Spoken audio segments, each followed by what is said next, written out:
All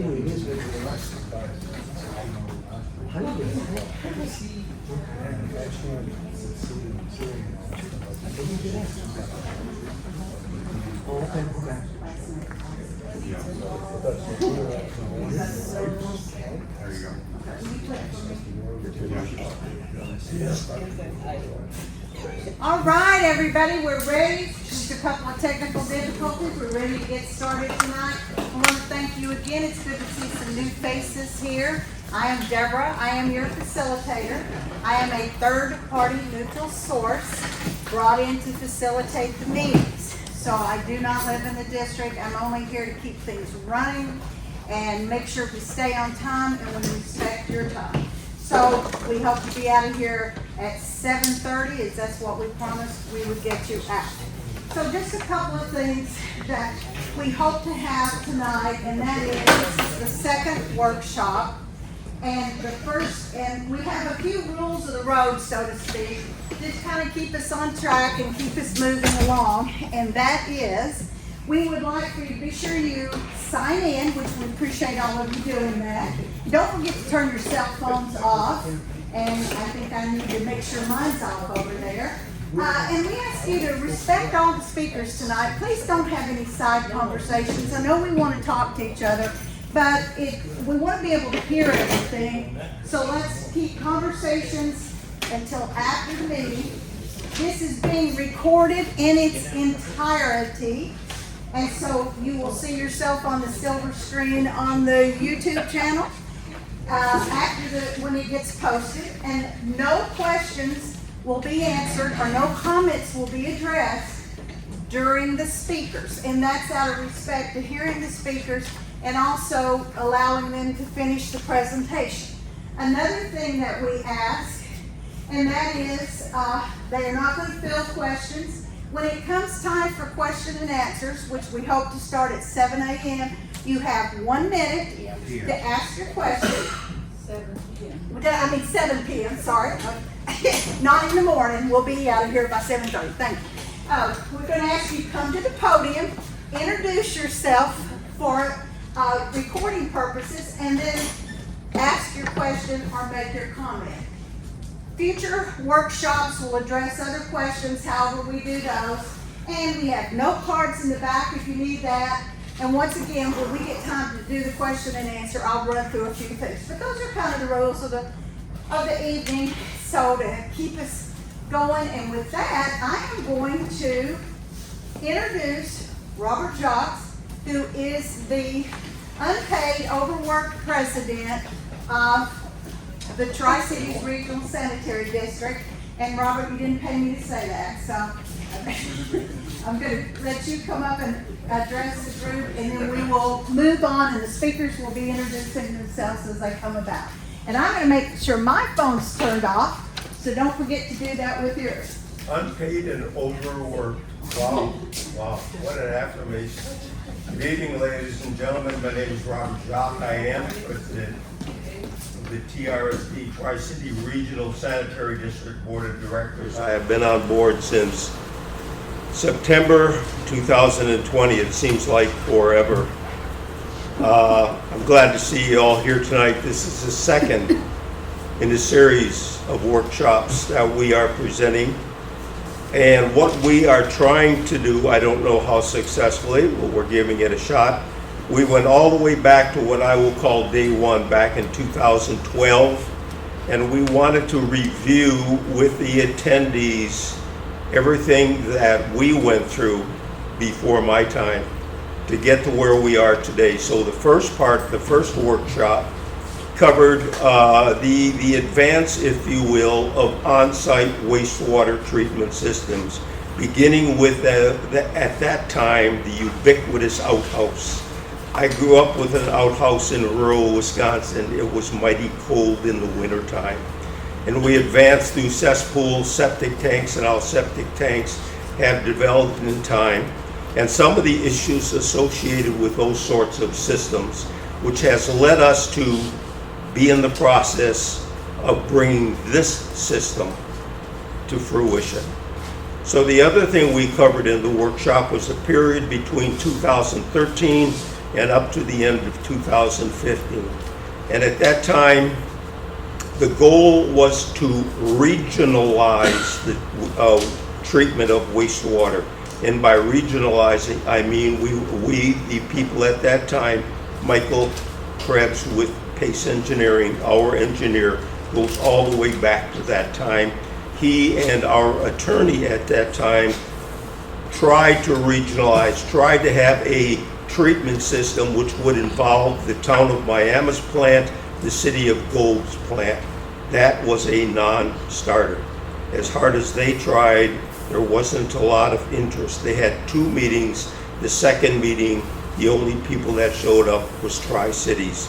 Globe, town of Miami, did not make an appearance. At that point in time, our benefactors, if you will, USDA Rural Development, who was funding in part our project, said it's time to move on. Let's look at mini regionalization, and the conversation was opened up with the individuals at Town of Miami.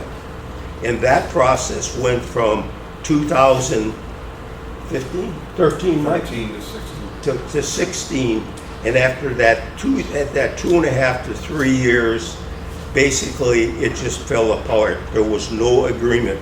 And one of the issues that was instrumental perhaps in not having the agreement that I looked at and identified, the town of Miami in 2015 put a stipulation, or wanted to put a stipulation in the agreement, that after 5 years, they could ask Tri-City to leave.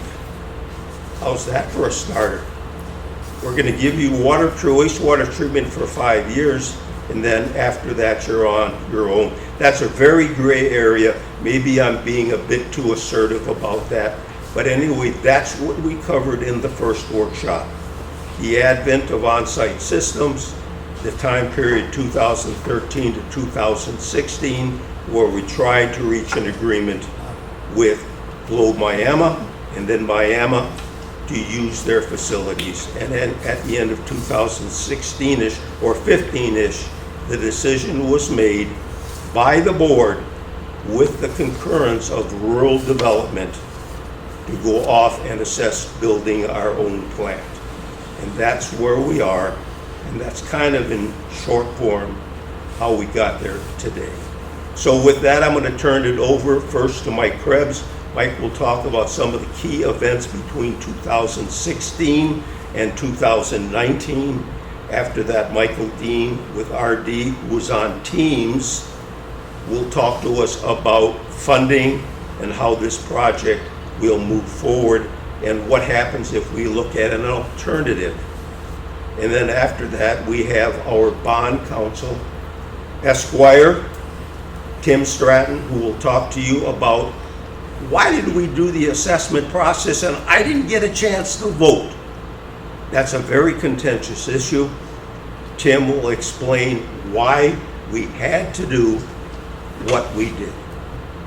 So, and then I get to wind it up because I'm the overworked, underpaid, no paid president. I have some things to say about transparency and the lack of. So with that, I will turn it over to you, Michael. Thank you. Good luck. Yeah, thank you. I'm going to just add to that I think Jake Garrett's going to talk in between Michael Dean and Tim, just Okay. 5 minutes. Okay, sorry, Jake, I missed that. Yeah.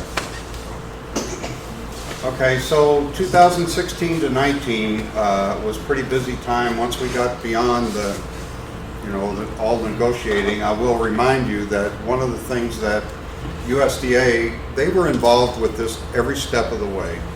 And we had brought to USDA and said, what if the district were to put an agreement together and give it, that the district could live with, and give it to the town of Miami? That was done. The attorney spent a tremendous amount of time, as you can imagine, and Tim, you could attest to that, that it would take to get an agreement of that nature made and put together. It was sent to the town of Miami.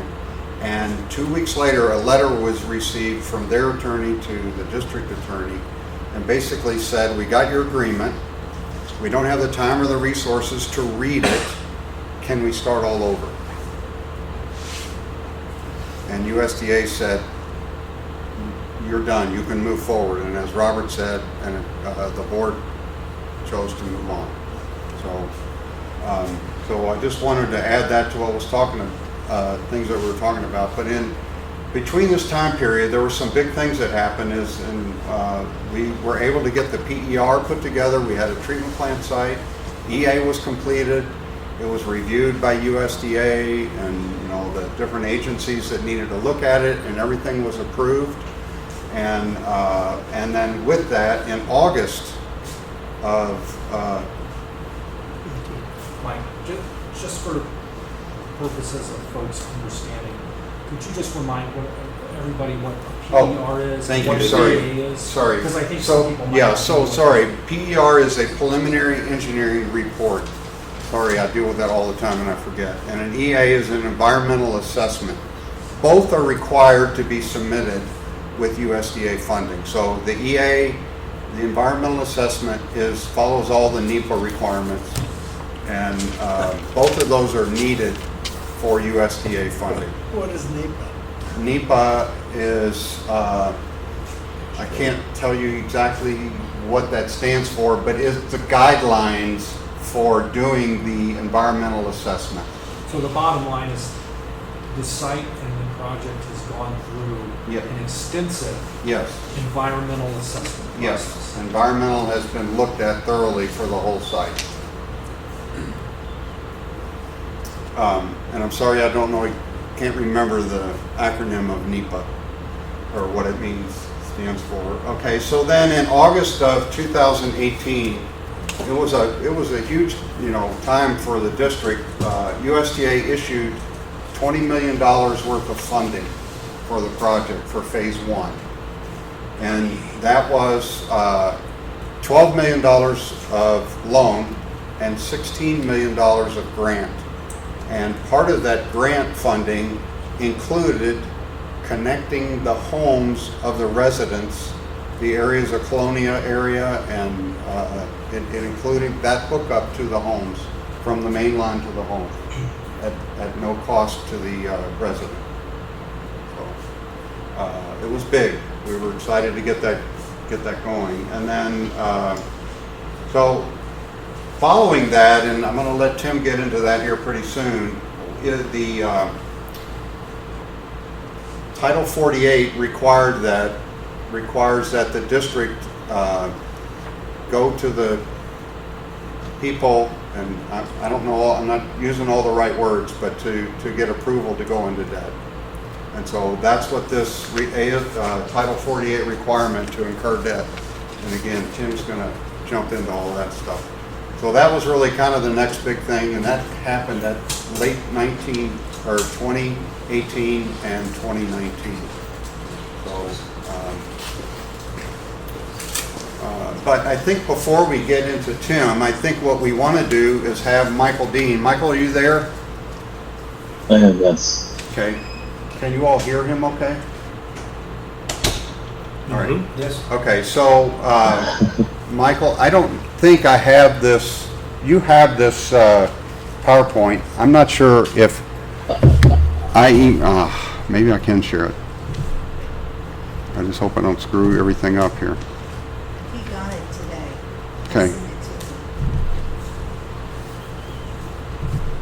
him. All right, can you see it? I can, yes. Okay, so you tell me when you want to change the slides. So I'm introducing Michael Dean. What's his role? Who is, Michael, you have to tell what your title is. It's So, changed. my name is Michael Dean. I'm the Community Programs Director for Arizona.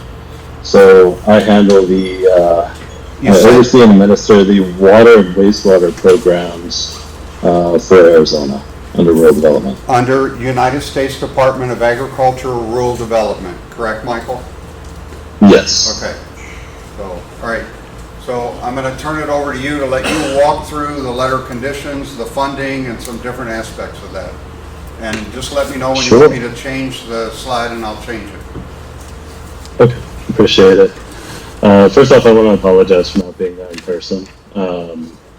But I was asked to participate in this workshop by Tri-Cities to explain the process, the requirements of USDA on this project, as well as the funding that has been reserved and set aside already.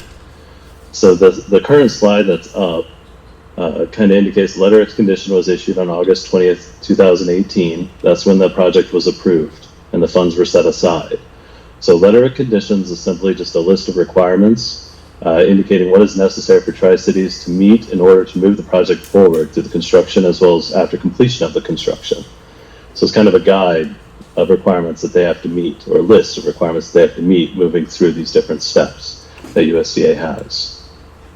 This is similar to the requirements of like an initial application process that any potential applicant has just to get funding, but this is after the funding. So the project has already been approved both at state and national levels, and the funding's been set aside. So any portion of the project, the environmental, the engineering, everything has been reviewed by experts at state and national level. So our experts in engineering, environmental, finance, attorneys, everybody has kind of cleared and approved the project by this point. So as this is on the slide, agency loan was $12 million, agency regular grant was $16 million, and applicant contribution was a little over $400,000, coming to about $28.5 million. Now the loan portion itself of $12 million, it has an interest rate of 2.375 for 40 years. Grant funds, $16 million, those are not required to be paid back in any way. Those don't adjust or change any debt service or any amounts that you pay monthly. So those, I don't want to say it's free money because it's really not free money. It's just grant funds that aren't required to be paid back that can be used towards the project. We do this to make sure that the proposed project user rates remain low, and that's just any rates that each resident pays. So we essentially subsidize the project with grant funds to make sure that the user's rates stay low. These grant funds are tied to the loan. So if the loan is not used, the grant funds cannot be accessed. This is a regulation created by Congress. So congressional leaders decades ago when the program was created determined that you have to use the loan funds before any grants can be used. So next slide. My little button thing is, oh, come on. Come on.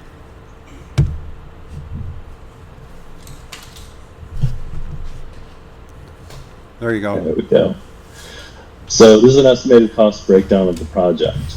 So what we funded in phase one was the collection system for phase one, residential connections in that phase, as well as the treatment plant. And it's just simply a breakdown of those costs in that $28 million that was funded. Next slide. So, as I mentioned before, letter of conditions is a list of requirements that Tri-Cities must meet in order to access this funding that USDA has provided. So the environmental, so Tri-Cities must make sure that they meet all the requirements applicable to this project under the National Environmental Policy Act. That's NEPA, National Environmental Policy Act.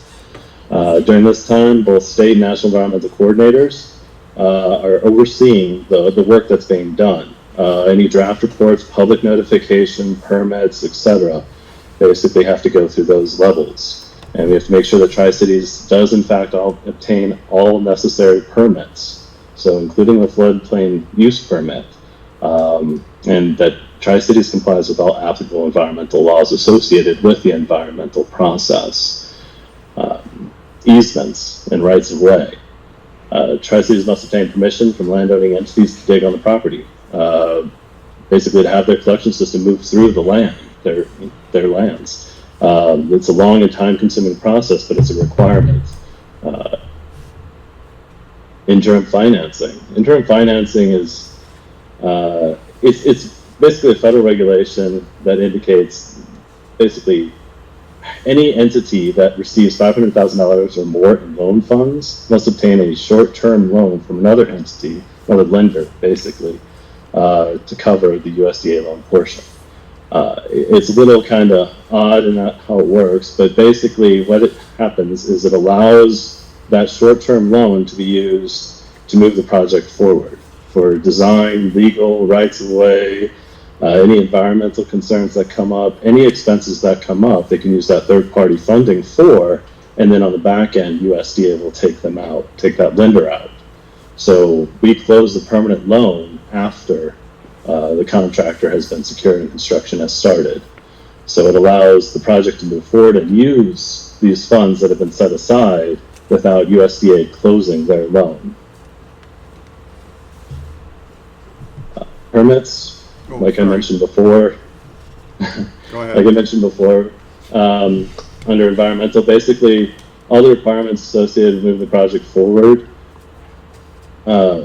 just verification that any and all applicable permits are obtained by the Tri-Cities Sanitary District. It's a must, and it must happen prior to any bidding construction processes, and it is verified by USDA. It's just a few of these are just a list of few of the requirements on the letter of conditions, and it's not unique to Tri-Cities, it's on all USDA projects. Slide. So phase one, the loan is basically fixed at $12 million. That hasn't changed. It hasn't increased or decreased since it's been approved. It was basically what was approved in 2018 by USDA as a loan portion for this project. It's not determined by Tri-Cities in any way. It's based on our analysis, USDA's analysis at multiple levels, both under the state and national offices. So we look at different factors to kind of break this up and see what's going on in terms of loan and grant. So we have to look at the project expenses, the current debt, cost of operations, replacement of equipment, the local income of the service area, any health or sanitary issues in the service area, current rates, estimated rates as they compare to both the local income and similar systems in Arizona. We also have to look at regulations and what they could potentially get according to the regulations in grant funds or loan funds. And we also have to look at what loan funding is available or grant funding is available at that time. And all these items are factored in to kind of figure out what loan and grant the project will receive. Next slide. So this was brought to my attention by Tri-Cities, and it's there was a rumor going to Miami will allow for 80% grants. I can tell you right now that it absolutely will not allow for 80% grants. The town of Miami water system was funded around 12 years ago, and a lot's changed since then. Rural development has changed, the requirements have changed, the funding has changed.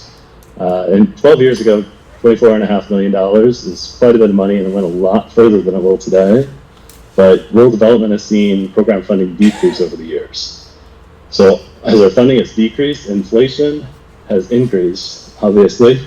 Costs have increased, labor has increased, so overall project costs have increased while rural development funding has decreased. So it makes it difficult to fund any project at that. But even Miami didn't receive 80% grant on their project. Depending on how you look at it, it's either 76.7% or 77.6% if you count applicant contribution or not.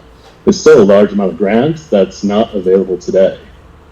They were lucky to receive, I think, about $17.5 million in Colonia funding, a set aside in grant funds that we have.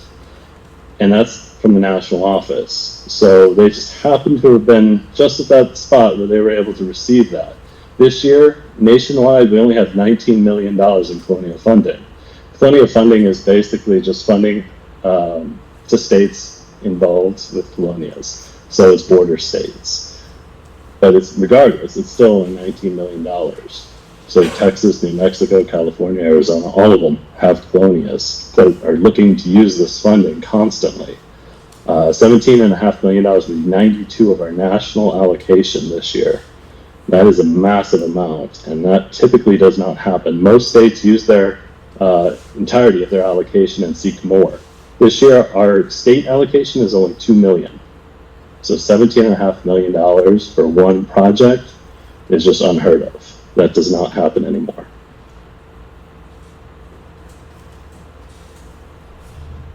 Anything else on this one?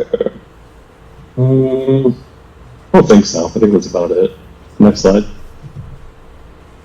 So moving the project potentially to Tri-Cities, or sorry, from Tri-Cities area to Miami. Is that the idea? So if we move the project to Miami, it would be an entirely new project. All the funding that has been reserved for the current Tri-Cities project disappears. All the approvals, all the work disappears essentially.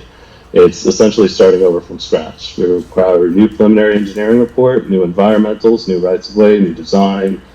So all the costs and time associated with these that have already happened, it just disappears. You're starting over, so you basically have to repay everything to move this project forward. In addition, it's likely that the project, based on current median household income of the area, would only qualify for a max of 45% grant funding. So the loan portion, if you were to cancel this project out and move to Miami, the loan portion would be significantly more. So it'd be more expensive to the users.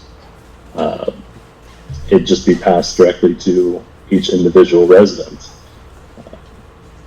So not only that, but the funding that Tri-Cities has gone out to obtain for the other agencies, that would essentially be eliminated as well. A lot of it hinges on USDA's funding that we currently have in place. So any additional grant funds that they've secured, and I don't think I talked about that, kind of missed over that on the last slide, I believe.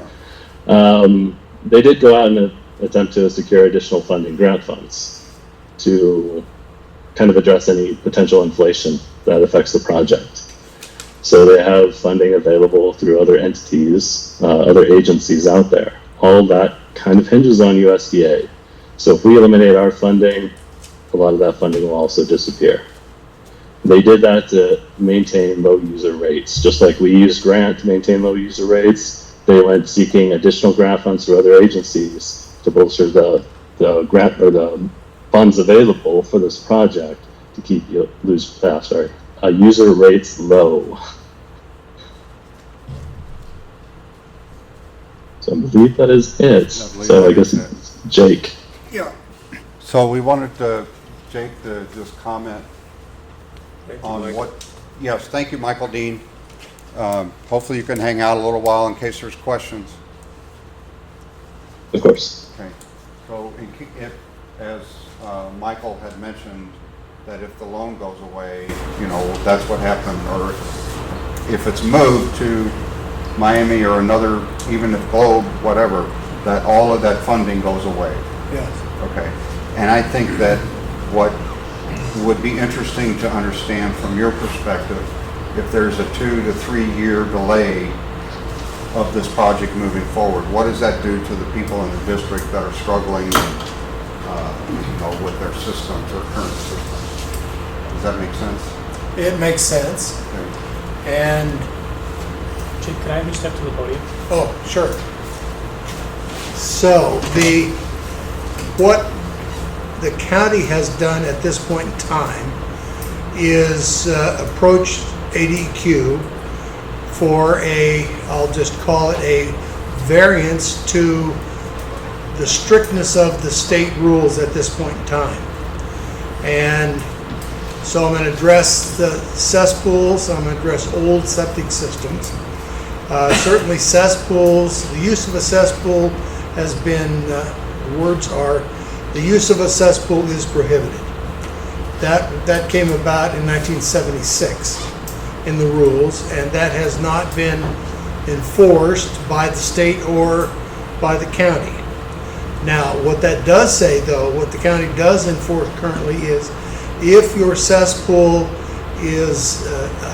fails hydraulically, in other words, the poop comes to the surface, or if it fails structurally, the lid falls in, the sides collapse, any of that happens, you cannot repair it. So you can't repair a cesspool. And if that's the case, then in your home, you have two choices.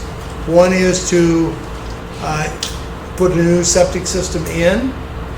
That requires that you do a soil test. That requires that you have enough space to find a leaching area for your septic system, for the leach lines and for the tanks. And you have to stay 10 feet away from your home, and there's drainages that come through. You got feet to stay away from that. You got to stay 5 feet away from your driveways. There's a number of things that kick in that aren't present today.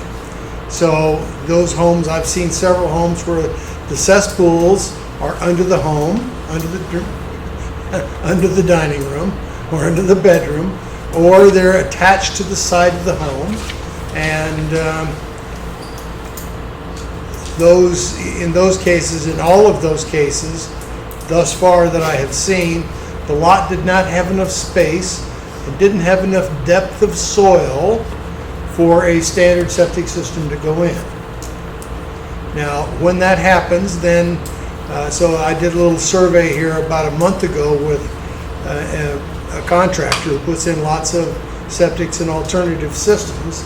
So if you don't have enough soil depth and room to have a regular old septic system, then you have to find ways to treat the water better, and which helps you reduce the space and reduce some of the setback requirements and the depth requirements. So the question I asked was, what would the normally right now, if you looked at all the costs associated with putting in a standard septic system, what would you tell somebody, including permits, etc.? He said around $12,000. I said, what about a mid-range system, a mid-range alternative system? There are some couple of products that can be used that use gravity. They don't have pressure. They use much less depth of soil, and they require less space. What would those cost? He said you're going to be looking at $22,000 to $24,000. And I said, what about those where you have a lot of steep slopes, places where you can't get areas that are broken up? In those cases, what you do is use pressure pumps to move water around to areas you don't normally get to. Then you'd use drip irrigation to get rid of the water and to finish the treatment. Those systems, he said, will run you between 35 and low 40s. Now, so now, and I'll just go back and tell you that I did personally in 2014, I looked very hard at what the district was made up of, what the area between Miami and Globe, what the spaces were, what the kind of shapes of the lots, those things. And my estimates were that there would be about 500 to 600 homes that would not have enough space to actually have a leach field. And so if they don't have enough space to have a leach field, the option that those people have is to simply vacate their home, abandon their property, if their cesspool fails, if it structurally fails, or if it hydraulically fails. Now, hydraulically failures, you can pump that puppy as often as you want. And there are people who pump their cesspools, I've heard, up to every 2 weeks. They spend a couple $100 and pump the cesspool. And some people are lucky, they only do it once a month or once every couple of months. But you can see that what that amounts to is you have a significant amount of money going out the door for that. There's also the fact that currently you cannot expand your home. You can build all you want. You can't expand the number of people who can live in the home, and you can infringe upon your cesspool or your old septic system, and you can't add bedrooms either. No plumbing fixtures, no bedrooms. So you can put all the money you want into the home, but you're not going to get the value back by having to have more people. So what I'm telling you here is exactly what will happen. I guess maybe I wandered here, didn't I? So if you can't put a new system in, then your choices are to either let's say it this way. If what you're using fails today, then your choices are find a way to put in something on the property you now own, a new septic or an alternative system, or you abandon your home. It's real simple. And I don't like either one of those. But So what we were able to do, because there is a loan in place, because there are plans being developed, because because you, the citizens, have approved the sewer going in for this area, ADQ allows me to find ways, the least cost ways for you on your property to what we called limp along. So how do you get from where you are today with a system that's struggling? What's the least amount of money you'd have to spend in order to not increase the waste load that's going into the environment? So that's the guiding factor there. Least money that you spend and not increase the pollution going into the water supply. And we've been given that in authority by ADQ. Now, and it's based on the fact that there is funding, there is sewer coming, and when sewer reaches the door, those exceptions go away. So it's a way to get from here to there. It's a way to stay in your home while the project is progressing. So now, what happens if USDA funding goes away, as Michael Dean said? If USDA funding goes away, then the assurance that there's going to be a solution also goes away. Therefore, the limp along permit or that authority goes away. And where we're left is where we've been for, I've been with the county now, I think, 02. So this is 22 years now.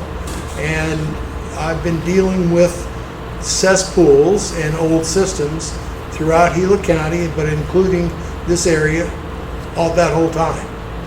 I started dealing with this area, with the Tri-City area, in 2009.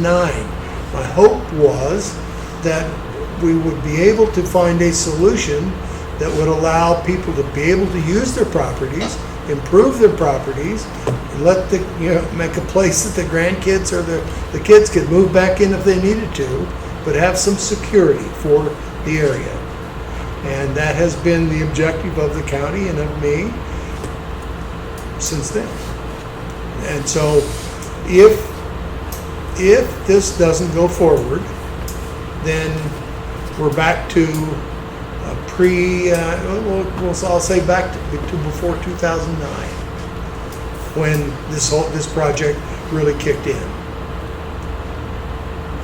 So, does that answer the question, Mike? Far as I'm concerned, yeah, Okay, thank you. so that's and I'm willing to talk at any time about that. And I'll tell you, it breaks my heart. This was I really can envision. I had a guy working for me who walked away from his home for this very reason. It's been 3 or 4 or 5 years ago, and it was a home he helped his dad build the cesspool. And he walked away from it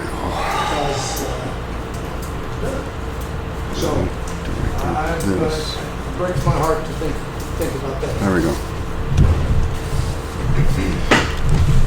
Okay, this next series is the Tim Stratton, who's the bond counsel for Tri-City, will have a discussion on the process of the debt improvement by the district. Great, thanks, All yours, Mike. Tim. Thanks everybody for coming out tonight. Appreciate it. Appreciate the opportunity to talk with you all a little bit about how we got where we are from a legal standpoint. And so I wanted to spend a little bit of time first talking about the specific protest period and the different resolutions that the board adopted going back to 2018. And then I'm going to spend a little bit of time going through what the state law requires. There we go. Sorry. Sorry. We have Mother Mary there for you. Yeah. Yeah, sorry. Need all the help we can get. Michael, you still there, right? Oh am, yes. Okay. Okay. You are no longer sharing the screen if you need to see those. All right. I don't think- So back in 2018 and 2019, there was a process that the district went through, which is prescribed by state law. And I want to mention that, I'm going to mention that like a broken record. It was prescribed by state law, and the district followed every aspect of state law during this process. We didn't invent this, we didn't think it was a good idea or a bad idea, or should I stop, Mike? No, I'm sorry. I'm just trying to get it set up. I wanted to have Michael Dean be able to look at it. So Okay. go ahead. You're Okay. good. Great. You're good now. Hopefully that thing works. It wasn't working. I'll stay here. Okay. So, all of this is set forth under state law and in Title 48, and I will provide, as I go through here, specific statutory citations, so those of you in the audience who are inclined to can look this up on your own. But, boy, Mike, this keeps No, flipping back. yeah, you got it. All right, Okay. good. All right, can we keep it here? Yeah, absolutely. Okay, I won't thanks. touch it.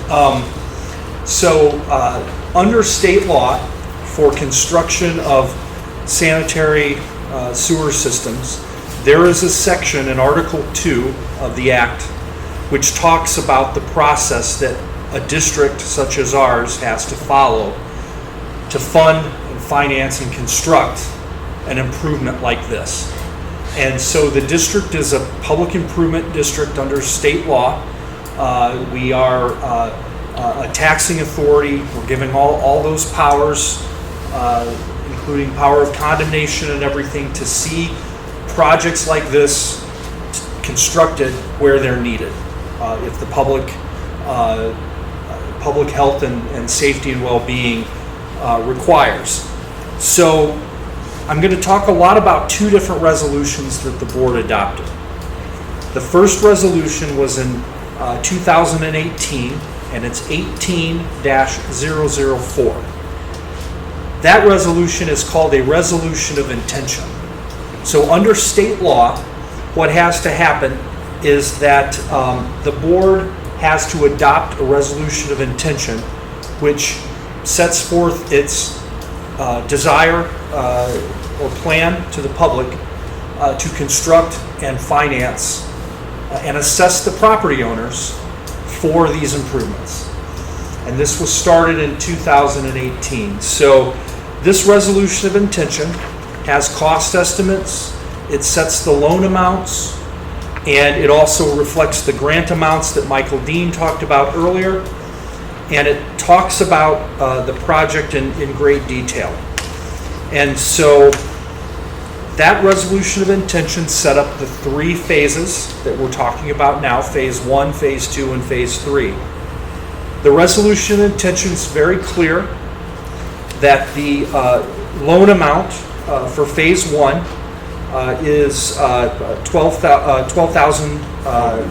million. For the other phases, it also sets those amounts. So those amounts are set. The loan amount cannot and will not increase beyond what was published in 2018 in the resolution of intention. That was done at an open board meeting where there was public notice given. And once that resolution was adopted by the board, that set into motion a number of other things. And so I'm just going to touch on a couple of statutes now. Under 48-2043, that's 48-2043, basically says, and I'm summarizing here, but it says that if the public interest requires, the board may order the construction of the sewer collection system. And that's what we did. That's what the prior board did. 48-2044 requires the board to adopt a resolution of intention. We did that under state law. That's what state law required, and that's what we did.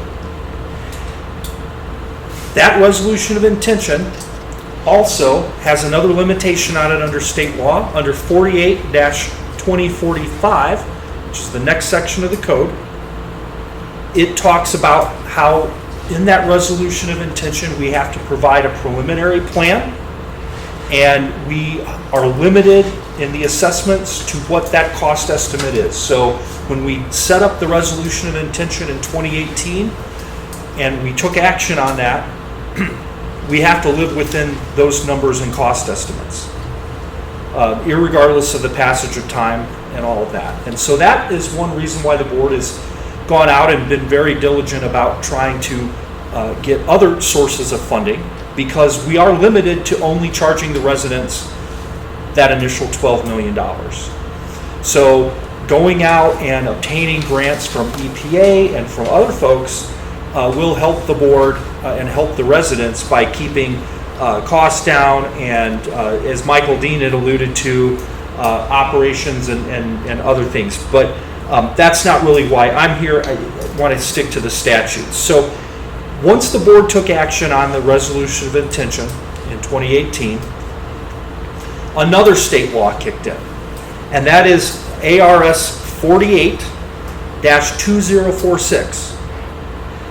That deals with publication and public notice of what we did, and requires that the resolution of intention be published in the newspaper, and also that there be a posting of signage every 300 feet within the district. And those of you that recall, and I'm sure Mike does, will remember the sign episode. They were popping up like dandelions. Every 300 feet. We complied with that. We have certificates from the people that put up the signs. In addition to that, physical notice, the resolution of intent and notice was mailed to every property owner within the district. Every property owner in the district on the tax rolls received notice of this resolution of intention under state law. And again, we have all of the backup that was done in 2018. So I've heard a question sometimes, well, I never received notice. I didn't get a notice. Maybe you were not the property owner. State law requires that it goes to the property owner. If you have a landlord, your landlord got the notice because he owns the property. If you're renting the property, you may not have gotten a notice, but again, we have to follow state law. State law says you send the notice to the property owner, and that was done. Okay, so then moving on from this, 48-2047 sets out a provision in the state law that allows for the residents, for the property owners in the district to object to the project. And so this was sent along with the notice of the resolution of intention. There was a time frame. Folks who desired to register their opposition to the project had the opportunity to mail in, to send back or drop off a petition objecting to the project. So we'll talk about that in a little more detail here. So, and you can see here on the chart, so the protest period opened on December 4th, closed on December 18th. Again, all the dates are consistent with the requirements of state law. And then after the protest period closed, then there was a hearing that took place. The board had a hearing, and they took action on the objections that were received at that time. Let's see what happened here. So the steps that were taken, so all the protest information was cataloged, so parcel numbers, the protester, the claimed frontage. So if you had, 300 feet of frontage on the road with your property, then because under state statute, it's a requirement that a majority of the frontage that's being improved be objected to. So if you don't hit the 50%, more than 50% of the frontage, so if you think about it, the sewer lines are going down the street in front of everybody's houses. That's how you calculate the protest. Again, it's all set forth under state law. We didn't come up with this. So the board, along with its consultants, took several steps. We verified the parcels, made sure that they were within the district. We verified that the protest was made by the property owner, again, required by state law. We calculated the engineer's frontage for each parcel, and that's important because we're going to talk about this in a little while.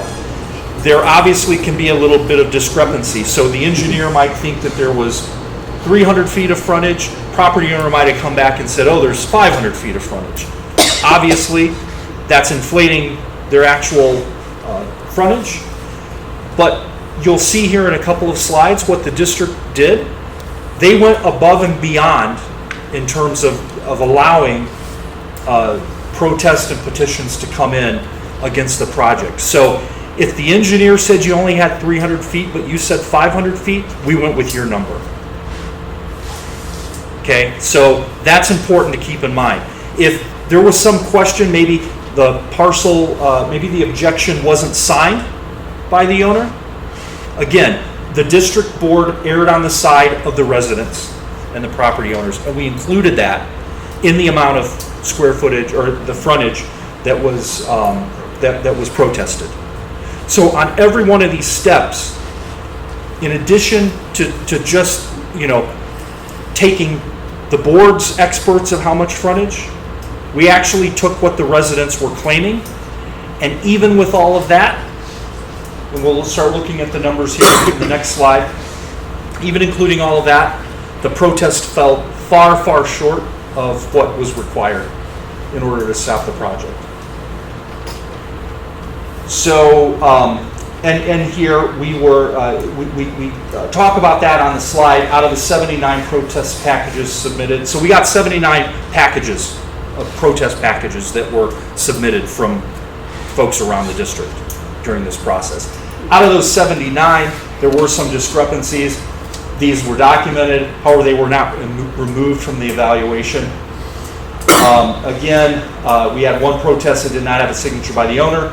One protest did not have a notary witness, which is required under state law. We went ahead and counted that anyway because the board at the time felt that we're not going to throw out somebody's protest because of some silly technical error.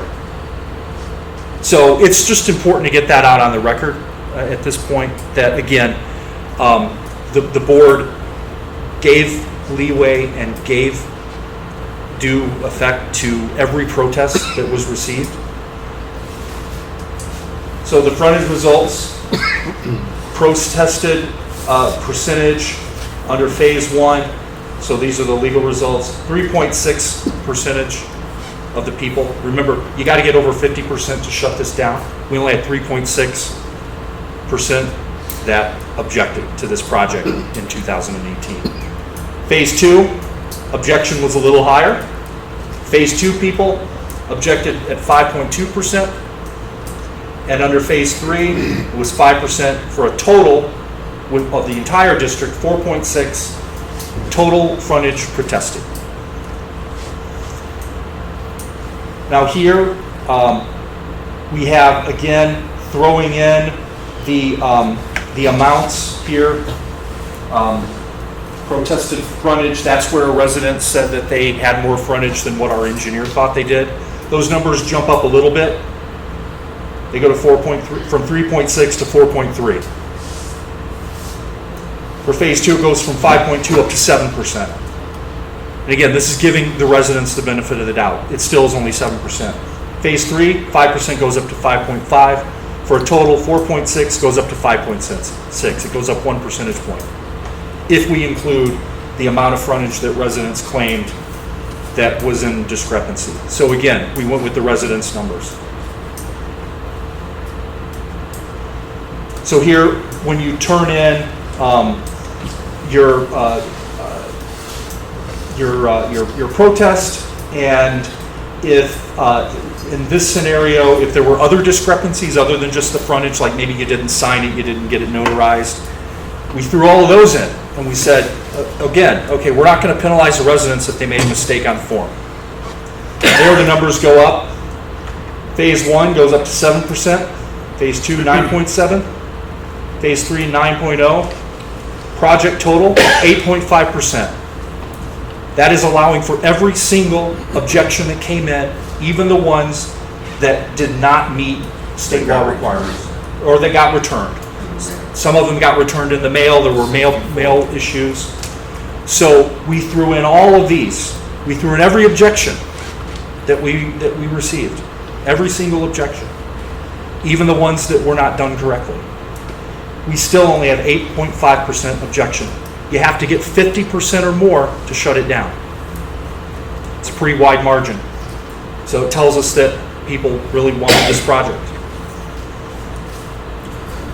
Now, again, kind of going back to the state statutes and kind of where we are and what happens next. Of those objections that we received, those were all cataloged. And in 2019, in January of 2019, because this all took place in December, January of 2019, the board had a hearing on the objections that we received. At that point, the board as a group, as the governing entity of this district, looked at all of the objections, did a gut check, and said, where are we with all of these? Again, remember, we had numbers down in only the 8%, people not wanting this. At that time, we adopted another resolution. It's resolution 19-001. It was the first thing the board did in January. I'm sorry, 19 what? It's 19-001 resolution. And I believe this is on the website. I'm not sure, but it can be if it's not. There's no reason not to have it. It's a public document. Resolution 19-001 is called Resolution of the Board of Directors ordering the improvement as described in the Resolution of Intent. So after the board had a public hearing on all of the objections, the 8 point whatever percent, it adopted Resolution 1901, which was its formal acceptance of the assessment process to move forward with the project. And that resolution authorized the board to start doing engineering, legal, site prep, and ultimately bidding out the project to contractors. So that is the assessment process for where we are at this point and what our actions were going back to 2018. So at this point in time, the assessments have been authorized for, and we're just going to talk about phase 1 at this point, but the same principle applies to phase 2 and 3. $12 million is the amount of the loan. It cannot, will not change from 12 million. Theoretically, it could go down, but it'll never go up. It's capped at 12 million. So under state law, we are limited in what we borrow to either the cost of the project or 12 million. And so we know it's going to come in at 12 million, but the 12 million amount is set, and that amount will be assessed to the residents of the district in phase 1 and business. All property within phase 1 will have an assessment, and that assessment will be used to pay the debt, which is 40 years from the date of issuance. That's by statute. We just didn't come up with those numbers. 40%, and obviously, we and Michael Dean mentioned the interest rate, so it'll cover principal and interest spread out over 40 years, and that's the assessment process. The assessment works much like your property taxes. You'll get a bill or invoice on that, and for folks that pay the district assessment just like you pay property taxes, this will all happen behind the scenes. There's no, there's nothing on your land that would restrict you from selling. All of these the assessment districts are not something new. They are used all through Arizona. Again, under state law, counties and cities use them all the time in special districts to construct infrastructure for the benefit of the residents. That's the state law process, and I can attest that we have complied with every single step of the way. USDA looks at this also. We give legal opinions. We have numerous levels of review that this has to go through in order to make sure that everything was done correctly. As many of you know from attending our board meetings, we've received different loans and grants from the state, from the Water Infrastructure Finance Authority, which you'll hear us refer to as WIFA sometimes. They're a state agency that helps communities deal with water and wastewater issues. They've looked at the project. The federal government has looked at the project. We've received a grant from EPA. They've looked at the project. We've engaged with the Army Corps of Engineers. They've looked at the project. So just about every federal agency you can think about that would touch wastewater has looked at this project numerous times and concluded that we are on the right track. So with that, I will sit down and let you guys wrap it up. And again, happy to take any questions, answer anything in particular At the right time. when we get to the end of the meeting. So thanks once again. Thank you, Tim. I have to get the slides up, Robert. I'm gonna cut it short, Mike. Okay, It's gonna be very short. okay. I'm gonna pass out the evaluation while he's setting that up, so you'll have an evaluation. I don't know how much you really need to put on there, Mike. Really. You don't want me just to, Kept doing this. We'll block it.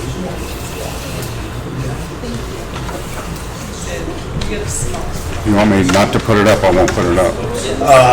It's up to you. Probably not, probably Okay. not. Okay. Okay.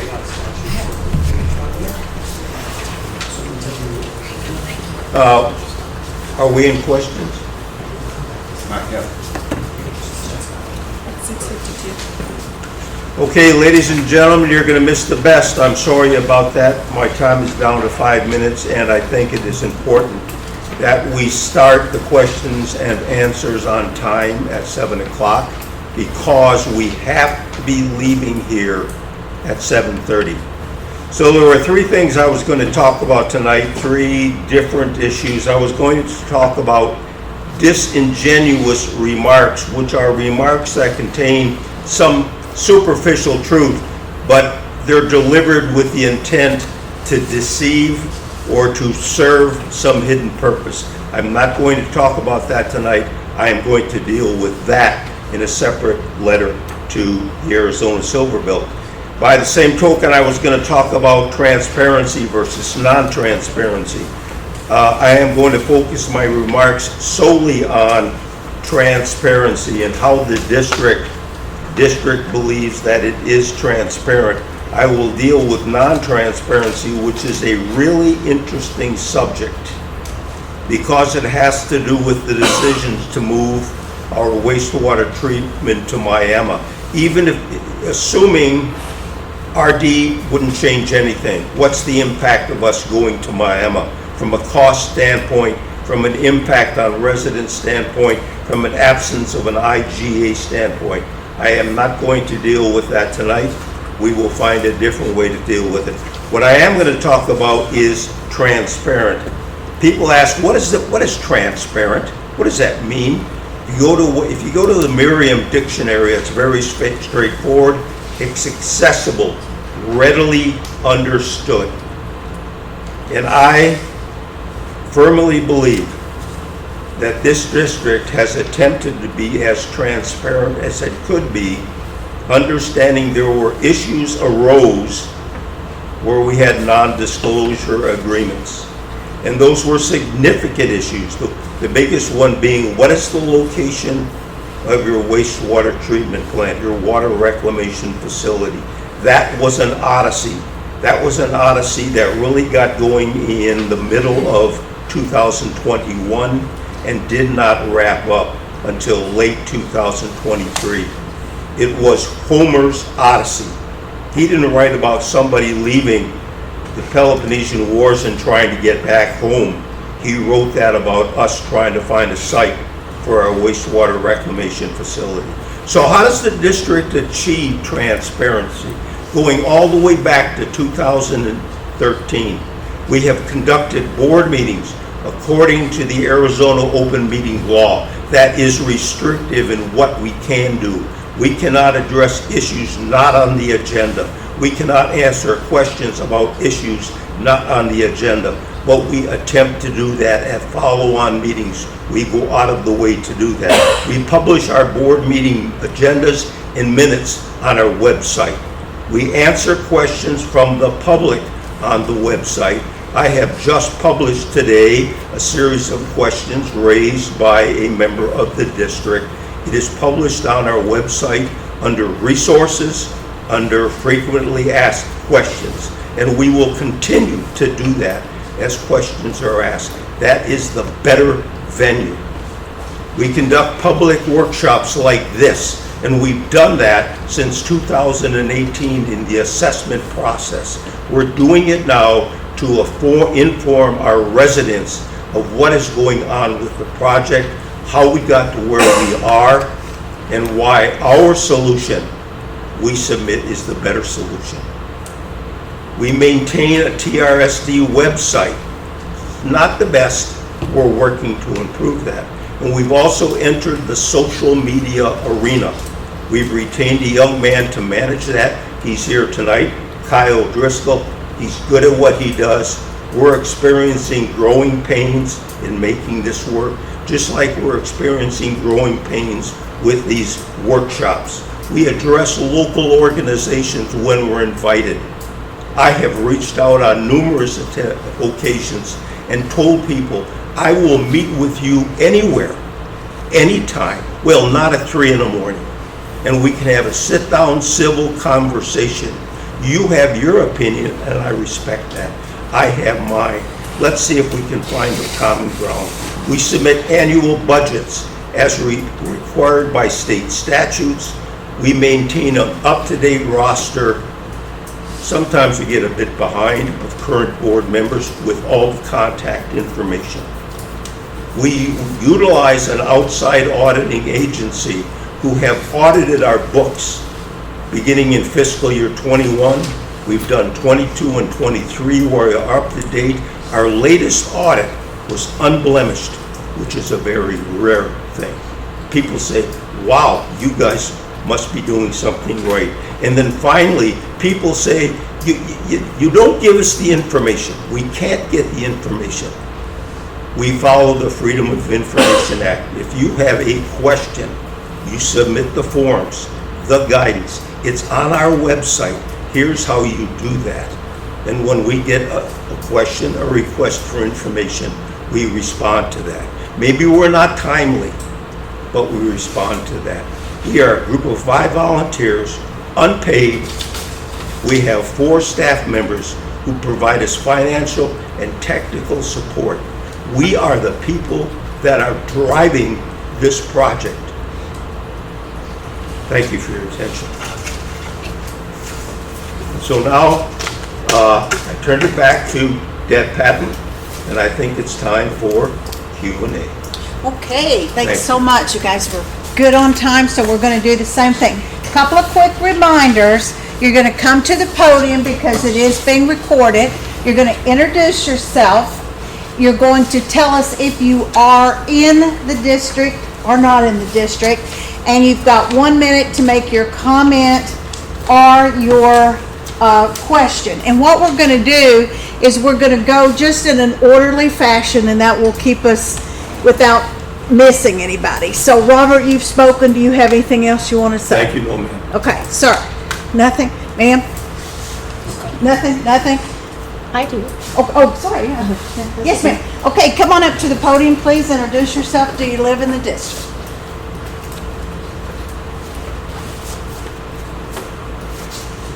Evelyn Vargas, 783 West Picacho Drive, Miami, Arizona. I am not in the district. But I do have a question, a couple of questions actually. Did property owners know their tax liability during the protest phase?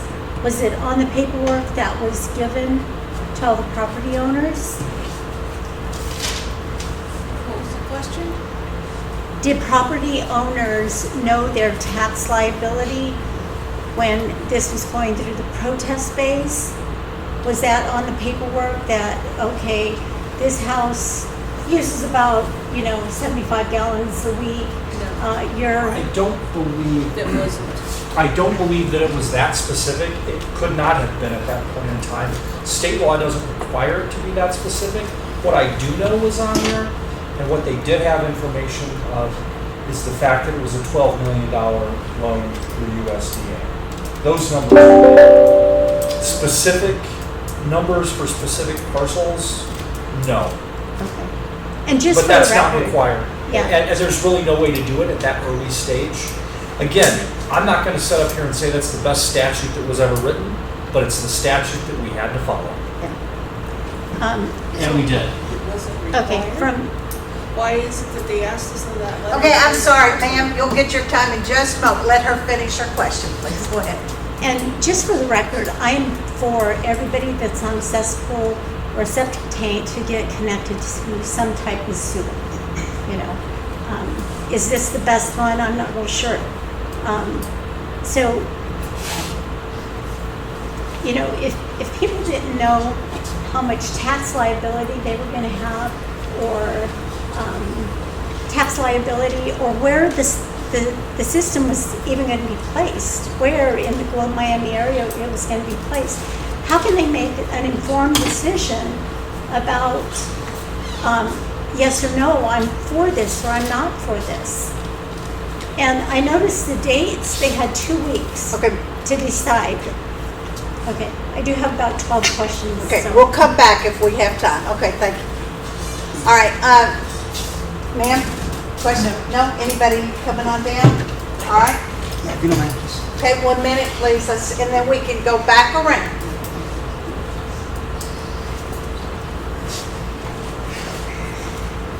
Hello, everybody. My name is Manuel Sonny Orcasitas. Just have a couple of questions. With a certified mail notification, you said it was mailed, but it should have been certified. So that's my question. And then you were saying that people that didn't have it notarized, you allowed that to add into the yes votes or whatever. So, There was no such thing as a yes vote. what approval, or No, the only thing that got returned was objections. Well, no, the objections, but you're saying that the people that didn't have the proper documentation, it should have been notarized, but you approved it. How can you do that? We did not approve anything. We gave them the benefit of the doubt that they were objecting. Okay, but you did approve it because it wasn't the benefit of the doubt by law. You cannot accept that or change the rules and whatever, the process, because if it's supposed to be a mandatory standard, it had to be notarized. You were not able to accept those. You had stated we did that from, you gave us them a chance with it. So I beg to differ about that because I put down some notes or whatever, so that's a big issue. Thank you very much. Okay, ma'am? No? Okay, then we are back around and you're up for another minute, okay?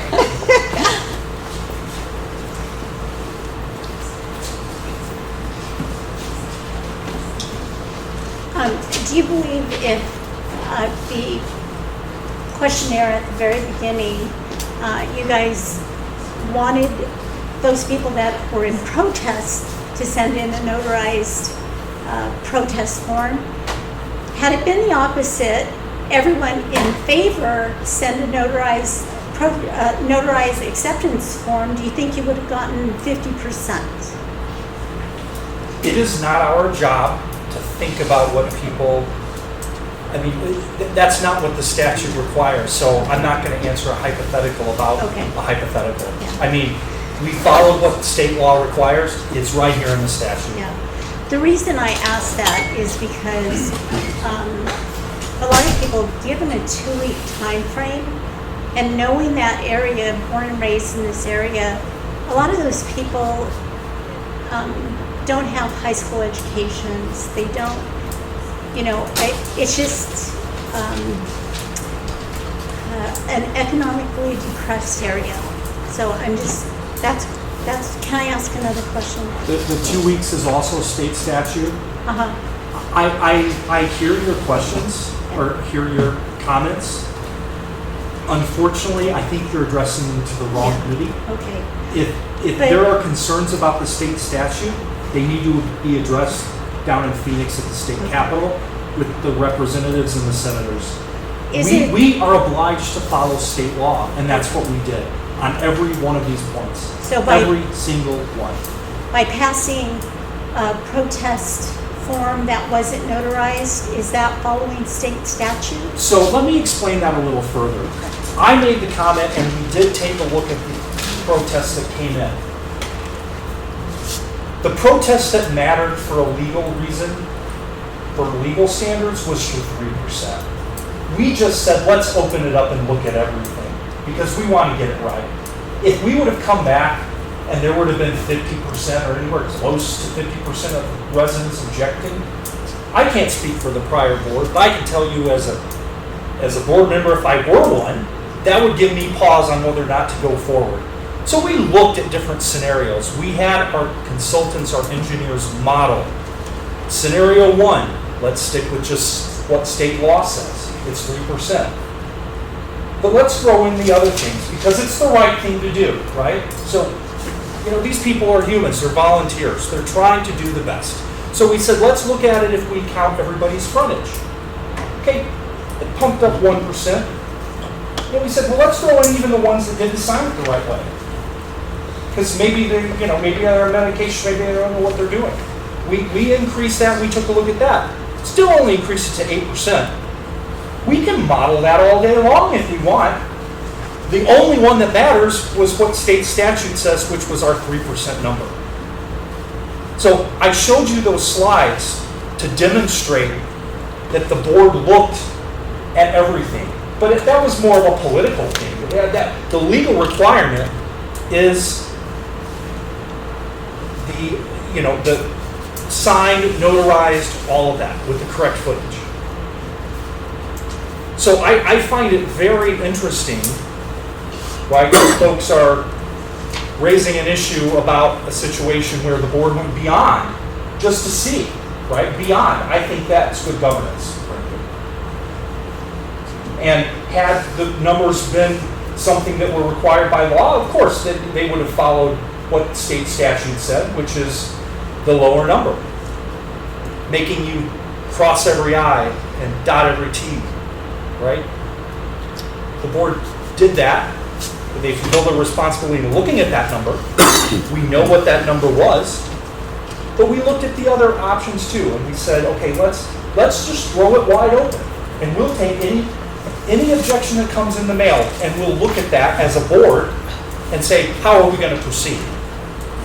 Every single one of those extensions, right, throwing in applications that weren't technically compliant, still only increases a couple percent. We're nowhere near the 50% to shut it down. So I'm comfortable with the way the board acted. Let me hold off. Anybody else? If not, you can stay up there. Any other questions? Do you have a question? Then you can come up next, and then she can ask her other questions.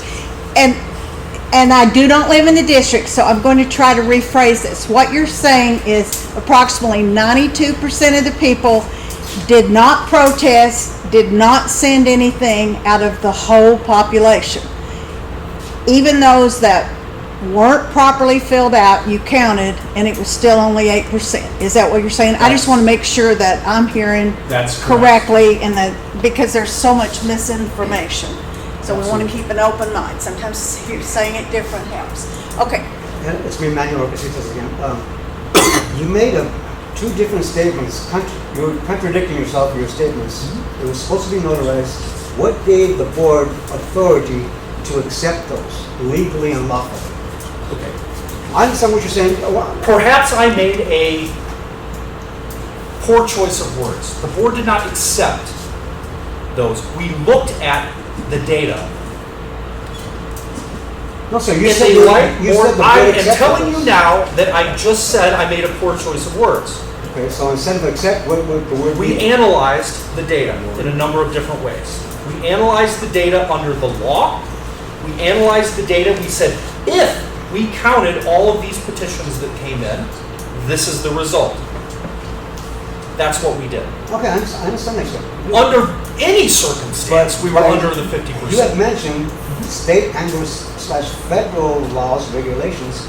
You're not, what gives anybody, the board, authority to impose or implement? The board has full authority under state law to make business So you're saying decisions right- and to analyze things in So you're a telling me way. right now that if it was, should have been come back a notarized response. And now you're saying, that's what you were saying earlier. Now you're saying. No, I'm you saying the accepted- official notices were Okay. done under state law. So by official states, federal laws, if it's not notarized, you never should have accepted those or considered. It's a those. moot point, sir. We didn't Sorry? accept anything. We didn't accept No, anything. you said you added them on to the, We added it into a hypothetical model. or not, it's not hypothetical. Also, this is public. Okay, I think I've taken this Okay. about as far as I can. I guess, Deborah? I think what I'm hearing is if I send in a protest, I do not live in the drip, I'm just trying to hear what needs to be said, and I didn't have it notarized, you could have thrown it out. But it was a protest. It was not a check mark saying, I want this. If I wanted it, people didn't have to do anything. Is that correct? That's correct. Only if they were against it. So if you threw that Lawful. unnotarized protest out, that decreases that 8% and means even fewer people wanted to protest. It was not a yes vote. Am I saying that correctly? I'm just making sure Yes, that I that's hear. Okay. So, all right. Okay. We'll get to your next. Who else has a question? Yes, sir. Or a response?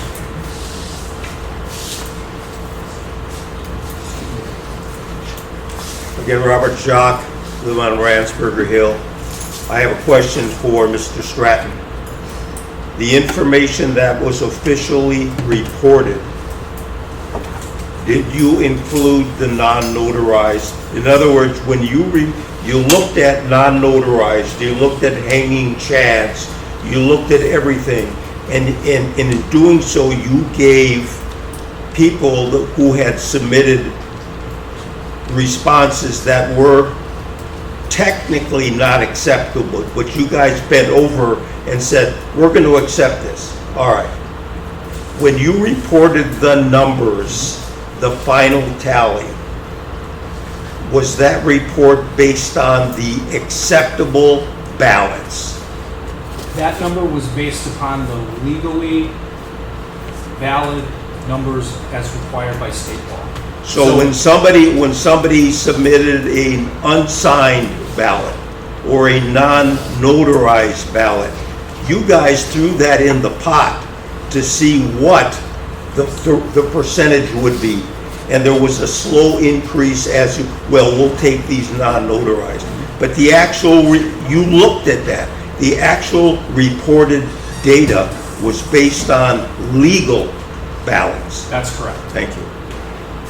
Okay, anybody else moving around because we're going to let you have another minute up here? Okay, thank you. Thank you. And I want to reiterate, I am for people having sewer connection. Who paid the application contribution? Who was that paid by? The applicant contribution is from the district. And where did that money come from? Property taxes. So the district has ad valorem of property tax that they levy for operations, and that came from, or will come from, those amounts. In addition, it can come from grant funding, but Michael Krebs wants to add to my response. So to clarify, and Michael Dean can comment to this if he likes, USDA required, which often happens on projects, particularly of this magnitude, for the applicant to contribute a certain amount of money to the project. And that's why that was there. You want to add anything to that, Michael? Basically, you're right, Mike. It's we look at the current balance sheet and kind of see what the district has or whatever entity applying has in terms of cash assets. And if they have a substantial amount of cash assets that they can use that aren't reserved for anything else, then we require those to be used towards any project that we have. It's a standard across the board nationwide. Thank you. I just have two more questions. Okay, hang on, let's give somebody else. Okay, we have back here, sir, come on up. Take your minute. And as he's coming to the podium, I want you to think about two things. You have an evaluation. Sorry, I had the wrong date on there. And secondly, we want to talk about before we leave tonight if these workshops are valuable. So be thinking about that. Thank you, sir. My name is Harley Forrester, and I did protest, and it was a pain in the butt. If I was an old person, I would have a hard time getting this done. But that's not my question. My question is, can TRSD take the loan money from phase 2 and phase 3 like they've been talking about and use it on phase 1? That should go to USDR. Mike. Mr. Dean? And they use the loan money on phase 2 and phase 3 on phase 1. Yes. So phase 2 and 3 have not yet been approved by USDA. So in terms of any loan portions that we may have, it's more of kind of a hypothetical question. What that would do is if they did, we basically have to go by the resolution that was issued. So whatever debt that the district could take on, if the loan amount increased on phase 1, it would be reduced on phase 2 and 3. So it would kind of be a disservice. I mean, I'm not saying it's not possible, but it would be a disservice. Now, how that affects residents, I mean, Tim could probably answer that question on, it's basically kind of spread out across the district in general, I believe. But it's more of a hypothetical question that we have to look at since phase 2 and 3 have not come across our desk in terms of approval. No, it was stated that they would use it and they were able to use it. And that's why I was wondering, can they actually really do it? It's possible that capacity that the district could take on, but it's kind of earmarked for phase 2 and 3. So if they were to use that, it would reduce their ability to move into phase 2 and 3 and take on debt for those phases. Okay, thank you, appreciate it. Thank you. Okay, any other questions? We've got about 10 minutes left. Okay, Can I get just 30 seconds? I'm sorry. 30 seconds and then we'll let her, thank you. I just wanted to inform everybody, I have been in contact with ADEQ, paralegal, and also EPA. ADEQ is looking into this. They have no idea where this proposed wastewater treatment plant is going to be built. And the water that's going to be processed, where's that water going? Do you know where the water's going to go? Yes. Where it's going to go? You're talking about the effluent? The effluent, yeah. After it's treated, where's that water It's going to either go? going to go to a mining company or It's going to go to Freeport. Freeport's buying, they're buying the water. it's either going to go to a mining company or to in the percolation basin. Well, I know for a fact, I was talking to somebody from Freeport. And Okay, they can- good. Freeport is buying each gallon of water. So if they're paying for the water, shouldn't the residents be, our assessment, taxes will be decreased? So, Maybe on you that, can answer this, Robert. there's 4 different things that we've talked to the board that could happen. Can you stand up, Mike, so he can get you on Yeah, the... there's 4 different things that we explained to the board that they could do kind of distribute that money however they want within the district. But they could use it to help people that are struggling, that need financial help. They could use it to reduce the assessment. They could use it to reduce the O&M costs. They could use it to put reserves together for future capital projects. So there's 4 things, and the board basically has to make a determination of how they want to take that pot and divide it up. Okay, I understand, sir. So what you're saying that when when Freeport buys this water, are they paying you? Your agency? I'm not an agency. I work for the district. Freeport is what Tri-City. Who's getting the money? Where's the money gonna go to? Do you want to address any of that? Yes, Okay, yes. go ahead. I don't know your source of information, Mr. Norcasita. And I think we need the paralegal's name that you talked to, if we could share that for the record. If you- Veronica Cabrillo, Get up there. ADAQ. And she is A ADQ, good friend of mine what asked me- division is she She in? is a paralegal for ADAQ, For where, what division? for the attorney's office. All right, ADAQ. let me correct the misconception. At what point in time we were in the process of marketing our effluent to Freeport? That did not materialize. So where you're getting your information, Mr. Norcasitas, I don't know.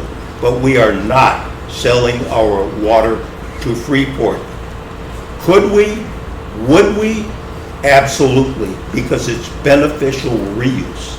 But at this time, do not say we're selling our water to Freeport. No, I didn't say that. I said Freeport is buying the water. No, I'm they're saying- not I'm buying, saying- they're not buying our Well, water. I beg to differ. I was told this, so. Well, then. We have a difference of opinion. No, It's my- we have my a difference of information. opinion, but the reality is we are not selling, nor is Freeport buying Sir, I our have never water. said. Okay, we're selling. I thank you, said Okay. thank Freeport you. is He's buying trying the to water. clarify this. We really you. appreciate, this lady has another Okay. question, so finish okay. your comment And and as far as we'll we're move on to using the next question. Thank the you. money for selling the effluent, we don't need to deal with that. All right, and you're up.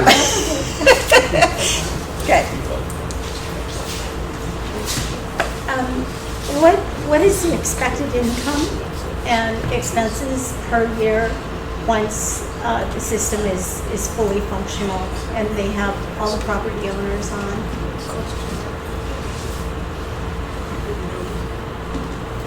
Do you want to answer that, Robert? You want me to? Yes, yes. Excuse me, I have to come up to the podium, otherwise they shout at me. You have to come to the podium, Robert. All right, here's the better information, here's the best information I can tell you at this point in time. The assessment, which is a yearly payment, but we can break it down into months. By the month, it's probably going to be, and Mike, you certainly can jump in, but I'm thinking we're looking at somewhere around $34 to $37 a month. And I think that translates into about $440 a year. As far as O&M costs, we're probably looking at, all in, we're talking about O&M, we're talking about debt reserve, we're talking about short-lived assets, funding all that, we're probably in the mid-30 range. So all in, for our assessment and our O&M cost, we're looking at roughly, what is the sum of 30s, 37, and 32 to 33. We're probably looking at something in the high 60s, low 70s dollars a month. Part of that is an assessment which will be on your taxes.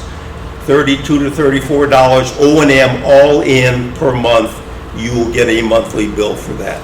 That would be a base charge. If you're using a lot of water, and we have yet to determine that, you're going to be paying a usage fee. But the average person, average household, that's what your O&M charge is going to be. That's the best estimate now. So please don't come back 2 months from now and you said this was the number. I'm telling you the best we have right now. Let me give you a comparative. A single point, a single data point. How much time do I have? You're okay, answering a question, it can be more single than a data minute. point. Question and comment. The Bechtel tract. Bechtel tract is, right now, their water is being treated by the town of Miami. There's a long story as to why that's gone on. We ultimately will treat that water when our facility is up and running. But at this point in time, there is a intergovernmental agreement, Town of Miami, Tri-Cities Regional Sanitary District, that authorizes the town to treat that water until our system goes into operation. At that point in time, the IGA is over and we will treat Bechtel Tract's water. There is a memorandum of understanding, and somebody in the audience may know this, between BHP and Town of Miami. I don't think I'm talking out of school. That BHP paid the Town of Miami $194,000 to treat Bechtel Tract's wastewater, roughly 35 residences. I may be off one way or the other by one. $194,000 for 3 years, 36 months to treat that wastewater. That's what they paid the Town of Miami. The Town of Miami did not install the pipeline from Cobra Valley Regional Medical Center to the cesspool that was formerly BHP's. The Town of Miami has done no renovation, as far as I know it, on the infrastructure in Bechtel Tract. So if you were to take $194,000, divide that by 36 months for 35 residents, the math turns out that you will be paying $152 a month. That's based on a single data point. I have no idea whether that's correct or not because I've only got one value. If you took 30% of that and said it's admin costs, now you're down to about $110 a month. I'm sure there's got to be something in there that I don't see in the memorandum of understanding. So that's a comparative value for whatever it's worth. So I'm saying here tonight that we're probably looking at something like $70. Thank you. I've told you the best information I have. Okay, we have time for one more question before we wrap it up. Did you have another one? If you would like to share that and email that to the district, that information. We have time for one more question. Okay, just one more question. I'm sorry, but I think she may have a question as soon as, let's check with her. While they're chatting, I guess my question to you, because we're gonna get out of here at 7:30 because we have to, do these, and I'm asking this as a third-party neutral source, do these workshops have value to you? Because it seems like there's a lot of information, but there's a lot of misinformation that people have. So is it worth your time to come to these workshops? I'm asking as a third-party neutral source. If it is, raise your hand. Okay, I got 3, 4 hands. Would you be willing to just hear this information on YouTube or on a website and have the speakers talk and then you hear it, or you want to hear it in person? How many people want to hear it in person? Let me see, show your hands. Okay, so we got 3, 4 people. Okay. Yeah, you're not counting on behind you. Okay, right. And please put that on your evaluations if it's of value. And last question, please.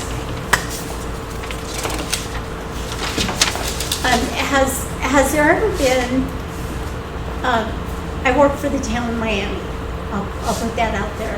Has there ever been a collaboration between USDA, whatever entities are involved in this, working together to help support the town of Miami? I mean, not to help support the town of Miami, but any entity. I mean, things aren't impossible. I know earlier somebody said, well, if this project doesn't go through, we're going to have to start from square one. Why? Why can't these entities that are working on this project already work with the town of Miami?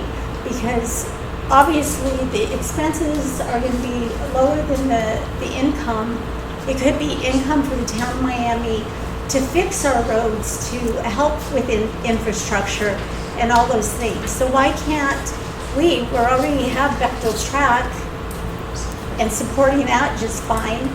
You know, why doesn't all these entities just work together and help the town of Miami at the same time? And that was addressed in the first presentation that's on line 2. Don't forget that. Michael, I think they're gonna ask you to address that question, which is a good one. Michael Dean. Michael D. So, yes. So, the town of Miami has received federal assistance through USDA in the past. They're more than welcome to apply again for any financial assistance. We've had discussions on and off with the town of Miami to provide any type of financing for whatever may be necessary, roads, wastewater, water, community facilities, whatever it may be. In terms of this project, why it would basically be scrapped and a new project would be required is because this project with Tri-Cities was approved through national office, and it's down to the specifics. So if there's any major changes to the project, it has to essentially be reapproved. And if there's any major changes in terms of moving the project, the treatment facility, the lines, the mains, everything, it has to basically require a new PER, a new preliminary engineering report, new designs, new everything to accommodate the change. This essentially is a new project. So the previous project, while it's kind of, you can look at it as wastewater for the area, it's very generalized. We have to look at all the specifics associated, and we have to reapprove everything and go back through all the approval processes at the state level and national level. We have to go back through all the engineers, all the environmentalists, and make sure everything meets all the requirements associated with it. It's not simply just picking it up and moving it. So this is a change would cause delays, multi-year long delays, and quite a bit additional costs associated with it. So we would de-obligate the funds associated with the current project, and then a new application would have to submitted with all this additional information and have to go back through the approval process, essentially.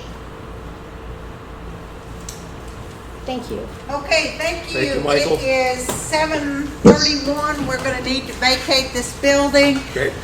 We will not be able to address any questions out in the parking lot or anything Michael like Dean. that due to transparency. So we thank you for Michael. coming. Future Yes. workshop information, say check thank you. the Tri-Cities Mike. sites, YouTube, all of that, Thank you. more will Yeah, coming we'll out. be in touch. Anything is publicized on the radio, the news, all of that is publicized.